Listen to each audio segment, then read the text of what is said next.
12:30. Good afternoon. I'm Dr. Scanterbury from Dialysis Patient Citizens Educational Center, and I am here with you live today on March 5th. And I'm here in Delaware, and I'm waiting for Nancy Scott to join so that we can have a discussion about kidney transplant and her journey. So, welcome everyone. I'm hoping to be able to get Nancy on and um, go live with Nancy. So let's see if I can do this right.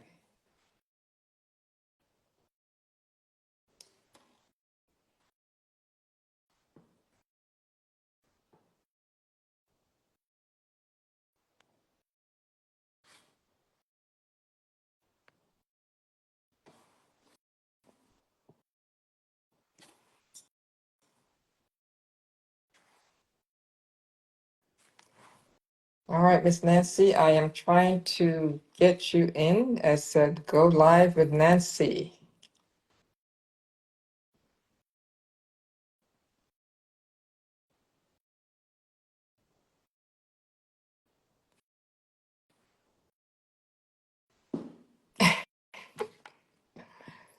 You have been invited to join. It's probably all my fault. I'm really trying to get Nancy on to tell her story about receiving a kidney transplant. Not sure if I'm hitting the right buttons, but I know I am in the right spot.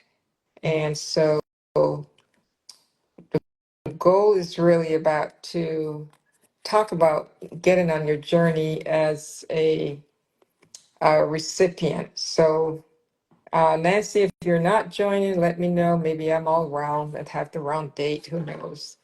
But good afternoon. This is Dr. Scanterbury, and I am your moderator and Ask the Doctor session today to talk about getting a kidney transplant, what it involves, and really to have uh, a person tell their experience about it. So I'm not sure if I am doing the right thing or the wrong thing, but I'm really was trying to speak with Nancy. And good morning, Mauricio. Mauricio, good morning. This is Eli Ambassador from California. Welcome, welcome. Thank you for joining. Appreciate you being here. Are you a transplant patient or on dialysis? You can share your story. Let me know what your status is while I try to get Nancy on to this uh, Instagram conversation. We can talk about anything. I think right now it's just you and Nancy. So let's see um, if anyone else wants to decline in my phone call. So yeah, hopefully you're in California and you're not being affected by all the strange weather that's going on there. You're a dialysis patient and on the transplant list at Cedars-Sinai in LA. Wonderful. Certainly you know that you can be on multiple transplant lists. You don't have to be on one as long as there are not in the same uh, region. You can cross the border someplace close to you that you're able to get to.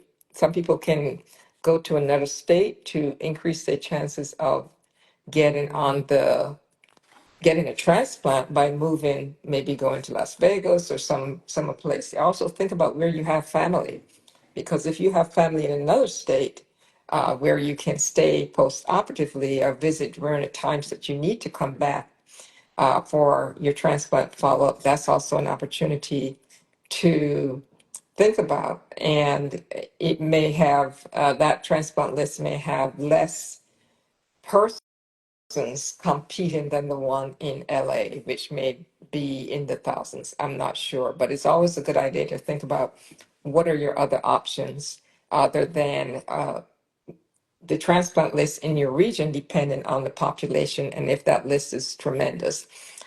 Joining other lists in smaller areas that may have less patients, even based on your blood type. And you know that if your blood type A or O, you are going to wait the longest when it comes to getting a transplant. So yeah, you got to look at your competition, how often it takes to get on the list, and compared to other areas, and the number of donors they get in that area as well. So densely populated cities will have longer waiting times than other regions or smaller states, which may have less people comparatively. So you want to look at also how many people, how many other transplant centers are sharing the same donor pool when it comes to getting a kidney. And also, what I tell people is explore your options for living donation. Is there someone in your circle that may be able to offer you a kidney as a living donor recipient, so that you can be a living donor recipient? It doesn't, and don't think necessarily family. Think about your circles and those that may know you, may not know you. But the more you share your story, the more likely it is that your story gets out there, whether it's through a community that you belong with, whether it's being your place of worship, whether it's your card group, your any kind of community center, your book club, because when you share your story, you're educating communities. You're educating them about kidney disease, about your journey, how you got there, as well as the risk that they may be facing as people who may either have diabetes, high blood pressure, or other diseases that may lead to kidney disease. I am still seeing patients who are diagnosed with kidney disease in stage 4 and those in stage 5 without having any previous knowledge that they had kidney disease. And so that's still frightening. And the reason for that is that kidney disease is a very silent disease. And so there may often be not a lot of symptoms to warn you that there's things happening with your body. You will still make urine. You may feel that this fatigue is just as, I'm just tired all the time and there's nothing different than before, but it could actually be quite different. So that's important. And so getting your numbers checked is, and encourage your family members, especially those of you who have kidney disease or on dialysis, to make sure that other family members are not at risk for needing dialysis down the line. So let's just see if I can get Miss Nancy to get on again to see if she can come on and talk about her journey. Um, so I have requested her to join so that she can uh, tell us about, but it keeps saying she declined. Looks like she's not able to join because she had a kidney transplant. And everyone's journey is different.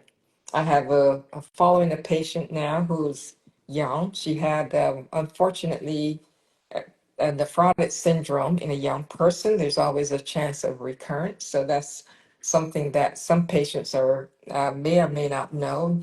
Oftentimes, we follow patients for diseases, especially if we know that there is a 20 or 30% chance of recurrence, and some others could be even higher.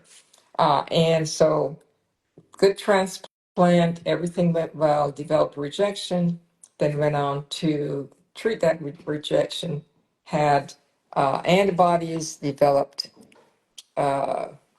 antibody mediated rejection that was virulent, uh, treated that, got CMV, got BK virus, and went through this battle of various things happening to her. So those are not necessarily predictable. Some patients will have, uh, most patients will have a smooth course, but there are those who will have issues that may develop. And part of that is the close monitoring that's needed to be able to know what's coming down the pipeline. Because as I said before, your urine output may not change at all. And so having that transplant requires the constant need to check your kidney function because, and your urine for protein, your urine for bacteria, your urine for viruses, because the appearance of those will tell you what's happening with your kidney long before the creatinine changes. And so that's important. So, so knowing those things is why we tell patients you need to get your blood work on a regular basis. Doesn't matter whether you are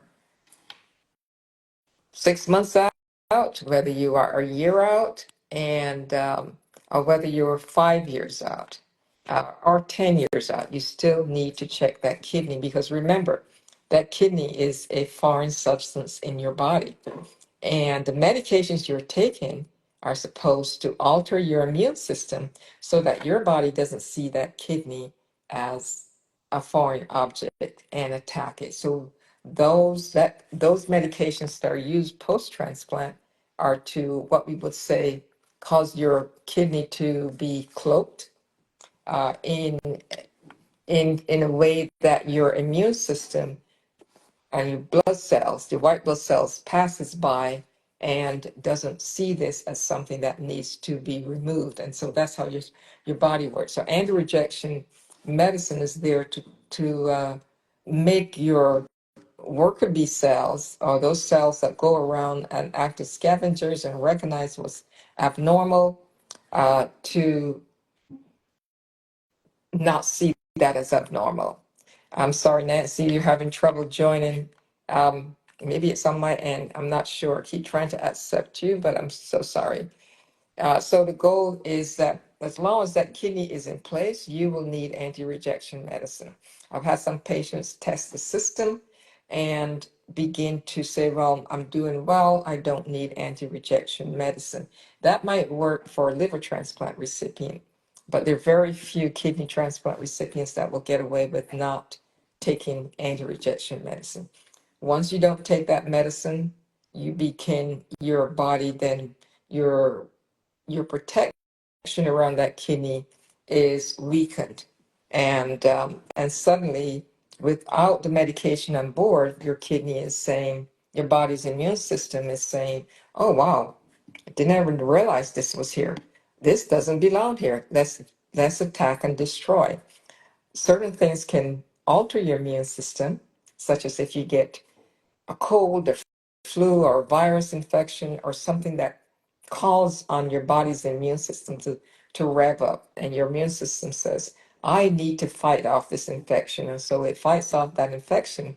And then it says, gosh, I didn't, now your troops are more intense and they're ready for battle. They clean the battle up, but now they're now begin to recognize that kidney, and now you have rejection that may occur after an infection is resolved because now your immunological cells have taken a different path after they've done the job of clearing your cold, so, or your virus or whatever that may be. So those are things to keep in mind.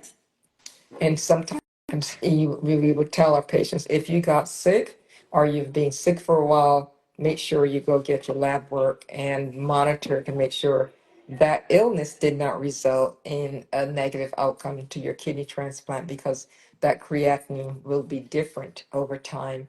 And you will not notice it because your urine would not have changed. So I don't advise patients who get the lab work every 6 months after kidney transplant if they're a few years out, because things can happen in that 6 month period that may be very subtle. And if you're experiencing a slow rejection, it can cause scarring and scarring repeatedly, so that by the time you get your blood work, there's a change in your creatinine. And if a biopsy is done, there may not be anything there to say, but you will find that there is more rejection in the kidney. So it's very important to get lab work, even if you're feeling well, and do it on a constant basis, so that you are regimented in that I need to have my lab work every other month or every 3 months at maximum. So I know there's just a few of you on today. If you have any questions, be sure to put them in the chat. And so, you want to, as I was telling the first person, to think about whether or not you can get on the list in a different location. As long as you can be followed, have the means of going back and forth to that location. Like, for instance, I'm here in Delaware. You can be listed in Delaware. However, the program's in Philadelphia, which is about less than an hour away to an hour and a half away. We share the same pool of kidneys. So there's no advantage because all the transplant centers in this area pull from the same donor pool.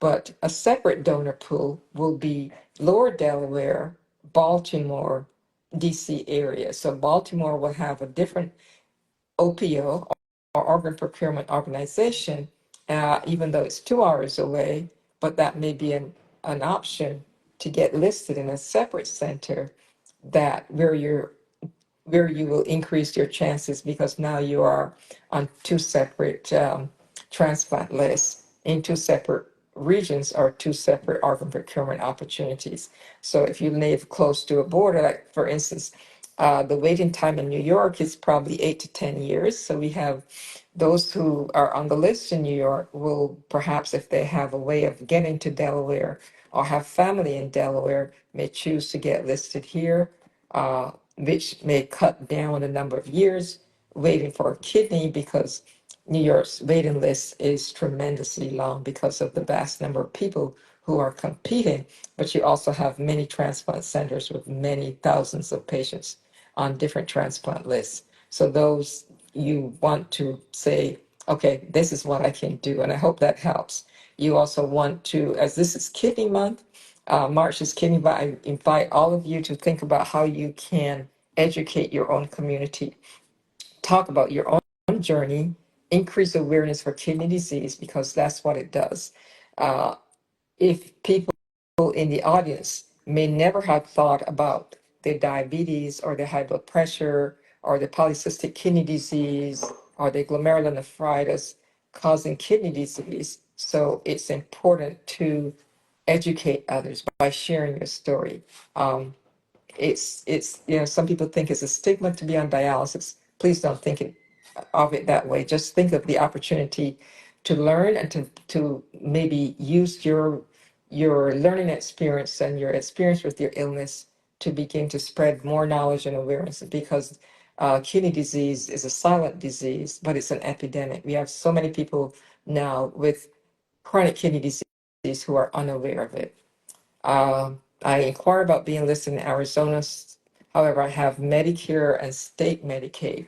So that's always an issue because some states do not take Medicaid from other without outside of their state. So that's always a problem. California Medicaid doesn't cover out of state.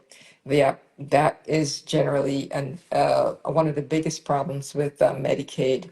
Medicaid, unfortunately, for most transplant programs, do not cover significantly a kidney transplant. And I know there are some states where they cannot get transplanted because their Medicaid coverage is so poor, transplant centers do not take it. So you almost have to figure out a way to um, qualify for Medicare based on a disability, but also while you're on a kidney transplant, while you're on dialysis, and then figure out what is a supplemental.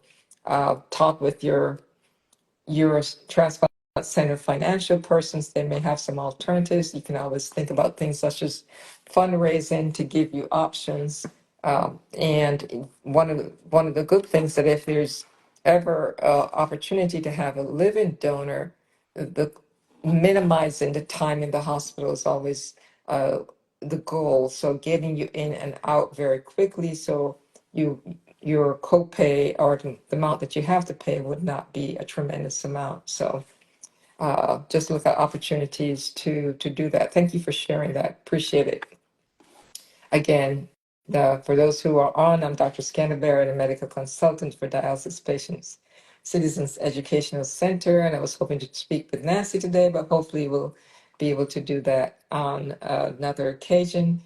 But if there are any other questions, I can continue to just talk about the fact that bringing awareness of kidney disease, also polycystic kidney disease, which generally there tends to be familial. So oftentimes we will have uh, family members with various stages of polycystic kidney disease, which is generally congenital, familial, and oftentimes it takes many years, usually into late adulthood, where the cyst generally takes over the good substance of your kidney, so that between the cysts, if you think of it as a bunch of grapes, there's very little material kidney tissue left that can offer filtering for the person. And so the kidney function declines over time as those cysts become larger and larger. And so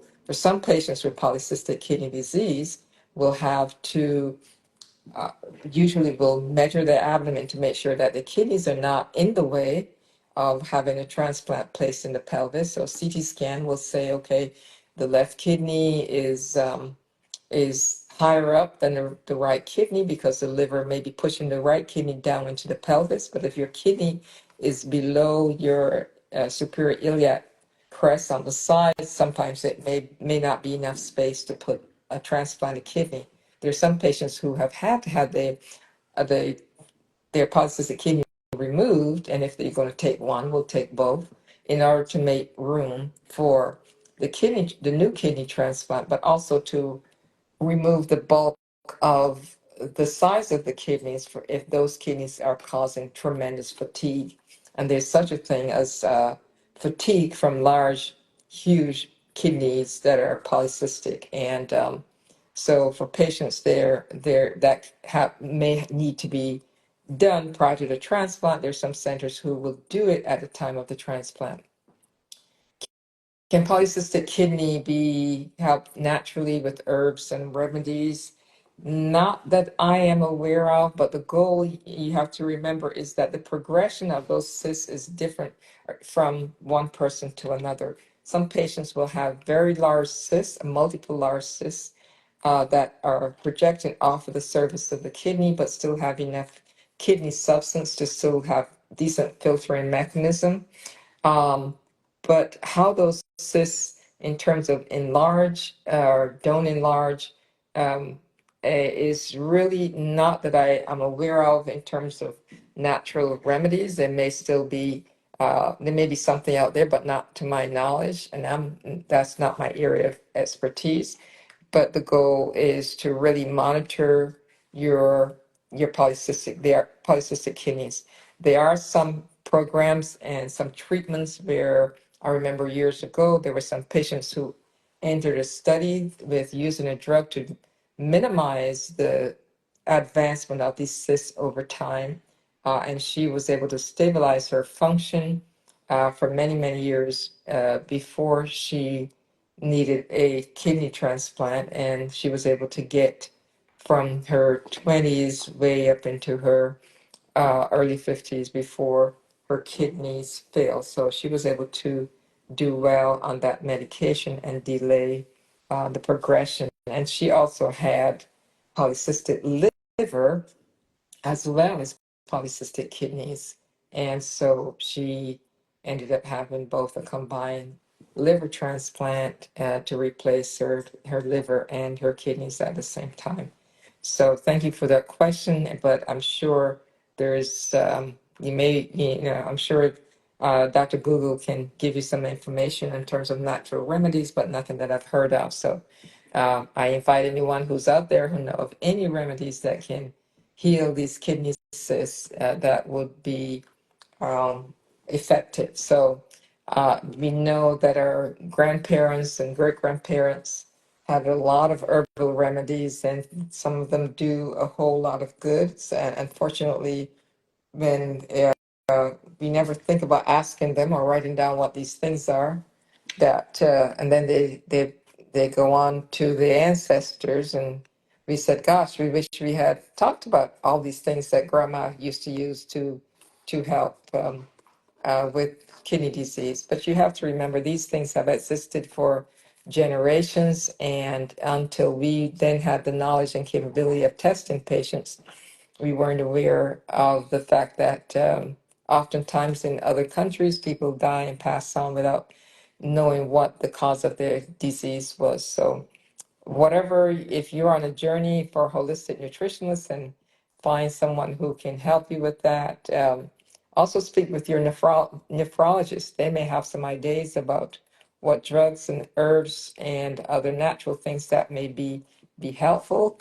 And that may also be a source of information as well. So thank you so much. Again, I'm Dr. Scanterbury, uh, medical consultant for Dialysis Patient Citizens Education Center.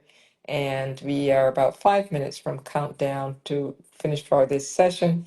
But in case there, another thing I wanted to point out in terms of March month and celebrating, recognizing kidney disease is that it one of the things that kidney disease causes that we are we don't necessarily focus on is underlying is heart disease. And so if you happen to have polycystic kidney disease or IgA nephropathy, you may not fall necessarily into that category, but it's the other issues that may lead to heart disease. You want to make sure that you're not smoking, that your cholesterol is well controlled, because as you develop plaque disease or atherosclerosis, you can have narrowing of your blood vessels to your kidney because of that buildup of plaque disease. And one of the things that we will find is that for patients who are diagnosed with kidney disease, uh,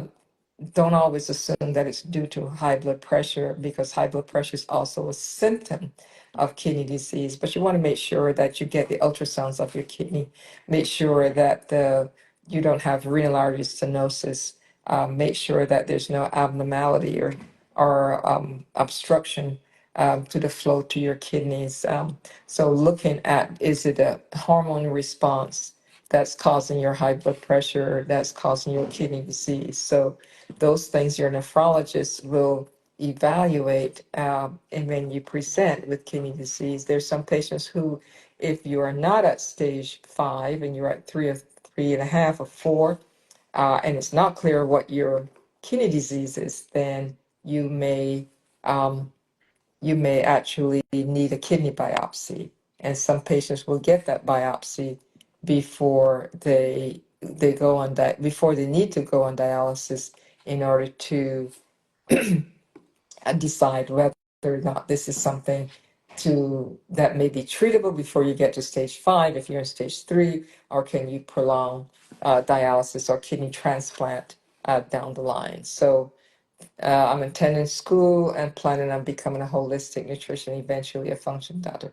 Thank you so much. I'm sure there's many of us out here who can learn from you and learn the benefits of holistic medicine, and using our natural resources to control our health and our well-being. And that is such a important aspect to realize, because so much of our disease and chronic conditions are linked to our what we're eating, and the food, and how the food is produced, and what's in it, and what's the number of things on that label. And it becomes now we're learning about fruits, and whether they are, how they're grown, are they genetically engineered, and all those things can affect our body down the line. Plastics, get rid of your plastic cutting boards, because we know all those plastics get, tiny little specules get into our bodies, throughout our bodies. So think about the amount of plastic that can be affecting us. We don't know whether it's affecting our kidney transplant, our kidneys, or any other thing. So try to go towards the holistic route, avoiding things that can compromise our overall health. Educate others about kidney disease. This is March is Kidney Disease Month. Talk to others at church and your community centers, your family. Let them know, get themselves tested.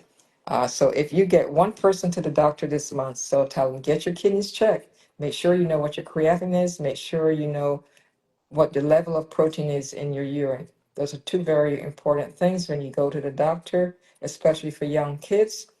Teenagers playing sports, we often miss kidney disease very much in athletes as well as heart disease. So a urine test can save your life and get you on a journey to figure out what's what's going on with your body inside. Thank you so much. Dental biomaterials are toxic and composites, absolutely. So I applaud all of you who joined today.